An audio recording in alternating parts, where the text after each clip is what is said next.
ദയവായി സബ്സ്ക്രൈബ് ചെയ്യുക, ലൈക്ക് ചെയ്യുക, ഷെയർ ചെയ്യുക. Good morning all. എല്ലാവർക്കും ഇന്നത്തെ സ്റ്റോക്ക് മാർക്കറ്റ് അപ്ഡേറ്റിലേക്ക് സ്വാഗതം. നിഫ്റ്റി 50 മൂന്നാം ദിവസവും നേട്ടം തുടരുകയാണ്. അതുവരെ വിപണി 22,500 മുതൽ 23,500 വരെ പരിധിക്കുള്ളിൽ തന്നെ മാറി മറിയാൻ സാധ്യതയുണ്ട്. പ്രധാന സപ്പോർട്ട് 22,700-ലാണ്. മാർക്കറ്റിൽ മുന്നേറ്റ സൂചനകൾ കാണിച്ചാലും ഉയർന്ന ഇന്ത്യ വിക്സ് നിരക്കും ക്രൂഡ് ഓയിൽ വില വർധനയും കാരണം നിക്ഷേപകർ ഇപ്പോഴും ജാഗ്രത പുലർത്തുകയാണ്. നിഫ്റ്റി 50യുടെ പുട്ട് ഓപ്ഷൻ ഡാറ്റ പ്രകാരം 22,500 റേഞ്ചിൽ ശക്തമായ സപ്പോർട്ട് കാണുന്നു. അതിനു പിന്നാലെ 22,600-ഉം 22,700-ഉം പ്രധാന ലെവലുകളാണ്. ഈ ലെവലുകളിൽ കൂടുതലായി പുട്ട് റേറ്റിംഗ് ഉണ്ടായിരിക്കുന്നത്. വിപണി ഈ റേഞ്ചിന് മുകളിൽ തന്നെ നിലനിൽക്കുമെന്ന പ്രതീക്ഷ ട്രേഡർമാർക്കുണ്ടെന്ന് സൂചിപ്പിക്കുന്നു. അതിനാൽ 22,500 നിലവാരം അടുത്ത കാലയളവിൽ പ്രധാന പിന്തുണയായി കണക്കാക്കപ്പെടുന്നു.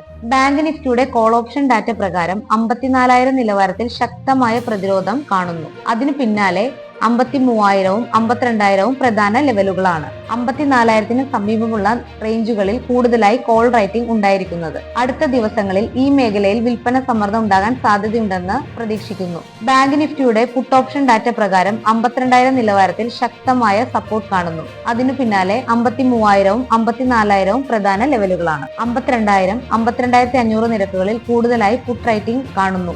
ഈ പരിധിക്ക് മുകളിൽ സൂചിക നിലനിൽക്കുമെന്ന് എക്സ്പെക്ട് ചെയ്യുന്നു. അതിനാൽ 52,000 എന്ന നിലവാരം അടുത്ത കാലയളവിൽ പ്രധാന പിന്തുണയായി കണക്കാക്കപ്പെടുന്നു. ഇന്ത്യ വിക്സ് 25.47 എന്ന റേഞ്ചിൽ തുടരുന്നത് വിപണിയിലെ അനിശ്ചിതത്വം ഇപ്പോഴും നിലനിൽക്കുന്നുവെന്ന് സൂചിപ്പിക്കുന്നു. വിദഗ്ധർ പറയുന്നത് ഈ നിരക്ക് 20-ൽ താഴേക്ക് കുറഞ്ഞാൽ മാത്രമേ ബുള്ളുകൾക്ക് ആത്മവിശ്വാസം വീണ്ടെടുക്കാൻ കഴിയൂ എന്നുള്ളതാണ്. അതിനാൽ അടുത്ത ദിവസങ്ങളിൽ ട്രേഡർമാർ ജാഗ്രതയോടെ തുടരാൻ സാധ്യതയുണ്ട്. നിഫ്റ്റി 50യുടെ പുട്ട് കോൾ റേഷ്യോ 1.22 ഉയർന്നിട്ടുണ്ട്. ഇത് മാർക്കറ്റിൽ ബുള്ളിഷ് മനോഭാവം ഉയർത്തുന്നതായി സൂചിപ്പിക്കുന്നു. കാരണം പുട്ട് റേറ്റിംഗ് കോൾ റേറ്റിംഗിനേക്കാൾ കൂടുതലാണ്. PCR 1-ൽ കൂടുതലായാൽ വിപണിയിൽ ആത്മവിശ്വാസം വർദ്ധിക്കുന്നതായി കണക്കാക്കപ്പെടുന്നു.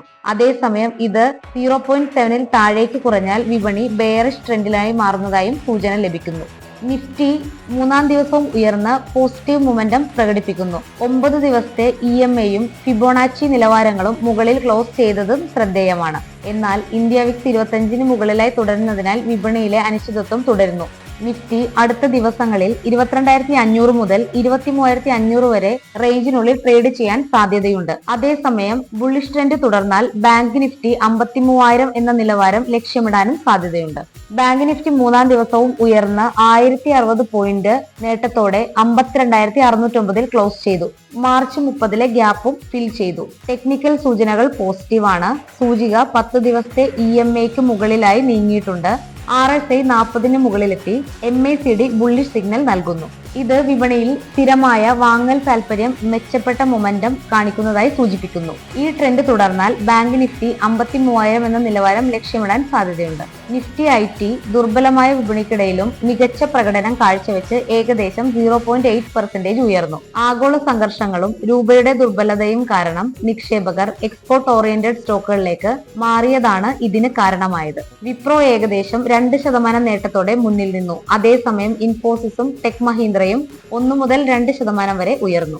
ഡിഫൻസീവ് ബൈയിങ്ങും രൂപയുടെ മൂല്യത്തകർച്ചയും IT സ്റ്റോക്കുകൾക്ക് പിന്തുണ നൽകുമ്പോൾ ശക്തമായ Q4 പ്രതീക്ഷകൾ കാരണം അടുത്ത കാലയളവിൽ കൂടുതൽ നേട്ട സാധ്യതയും കാണുന്നു. ഇന്ത്യയിലെ IPO മാർക്കറ്റ് ശക്തമാകുന്നു. 2026 മാർച്ചിൽ 38 കമ്പനികൾ സെബിയിൽ ഡ്രാഫ്റ്റ് പേപ്പറുകൾ സമർപ്പിച്ചു. മുൻ വർഷത്തെ അപേക്ഷിച്ച് വലിയ വർധനയാണ് ഇത്.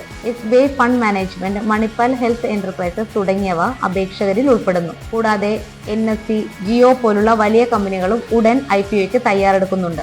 മറ്റ് കമ്പനികളിൽ സെക്സ്വർക്ക്, SNVA, Rediff.com, torrent gas, synergy advanced metal, Garuda airspace, Sohanlal commodity എന്നിവയും ഉൾപ്പെടുന്നു. ഏപ്രിൽ F&O സീരീസ് ജാഗ്രതയോടെ ആരംഭിച്ചു.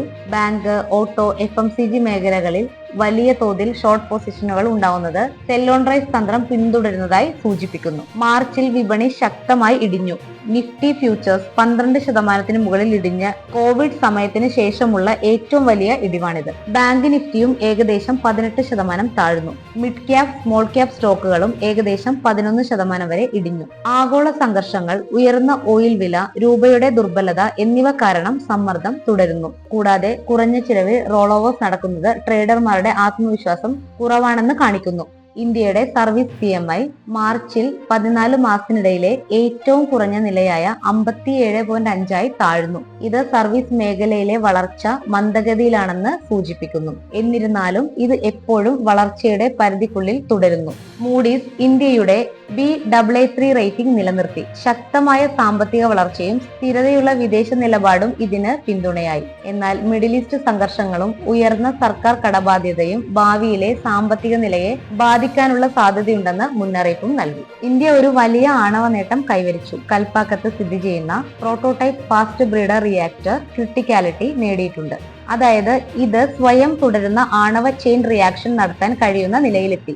ഇന്ദിരാഗാന്ധി സെന്റർ ഫോർ ആറ്റോമിക് റിസർച്ചിൽ സ്ഥിതി ചെയ്യുന്ന ഈ റിയാക്ടർ സോഡിയം കൂളിംഗും MOX ഇന്ധനവും ഉപയോഗിക്കുന്നതാണ്. ഇത് ഇന്ത്യയുടെ ശാസ്ത്രീയവും എഞ്ചിനീയറിംഗും കഴിവുകൾ ഉയർന്ന നിലയിൽ എത്തിയതായി തെളിയിക്കുന്നു. ഇന്ത്യൻ സർക്കാർ മൈഗ്രേറ്റ് തൊഴിലാളികൾക്കായി 5 കിലോ LPG സിലിണ്ടറുകളുടെ അലോക്കേഷൻ ഇരട്ടിയാക്കി.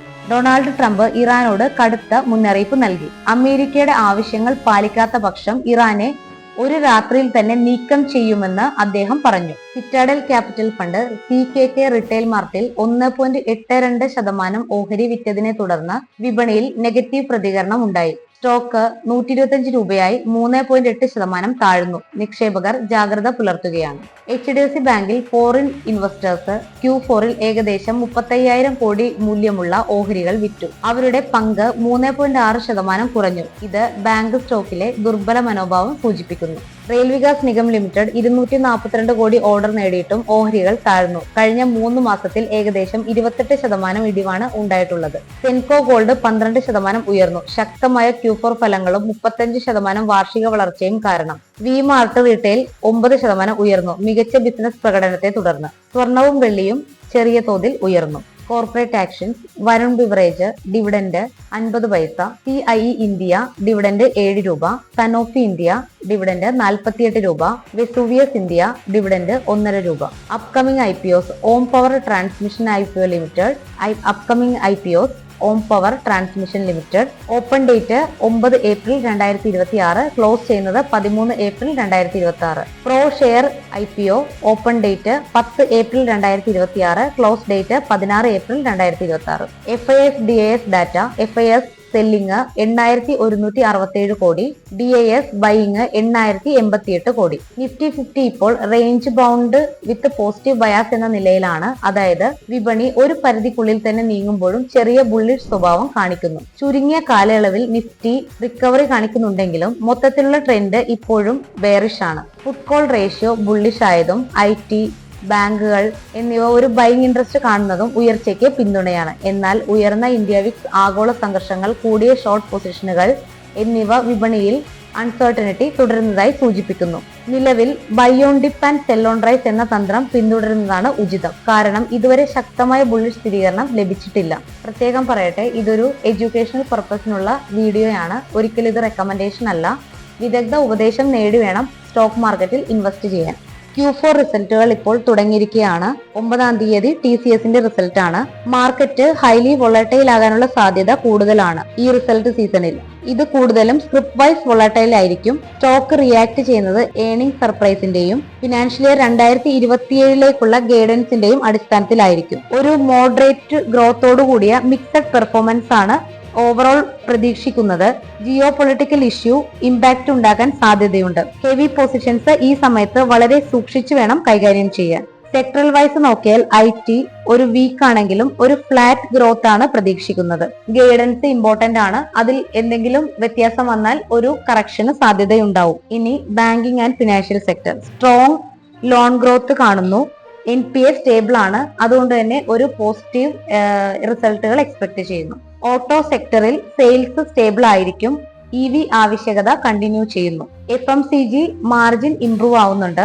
അതുപോലെ തന്നെ ഓയിൽ ആൻഡ് ഗ്യാസ് സെക്ടറിൽ ക്രൂഡ് ഓയിലിന്റെ പ്രൈസ് ബേസ് ചെയ്തായിരിക്കും റിസൾട്ടുകളുടെ വേരിയേഷൻസ് ഉണ്ടാവുന്നത്. എപ്പോഴും സ്റ്റോപ്പ് ലോസ് വെച്ച് പൊസിഷനുകൾ എടുക്കാൻ ശ്രമിക്കുന്നതാണ് നല്ലത്. ട്രെൻഡ് അനലൈസ് ചെയ്യുക. കൂടുതലായി ലിവറേജ് പൊസിഷൻ എടുക്കാതിരിക്കുന്നതും ഈ മാർക്കറ്റിൽ നല്ലതായിരിക്കും.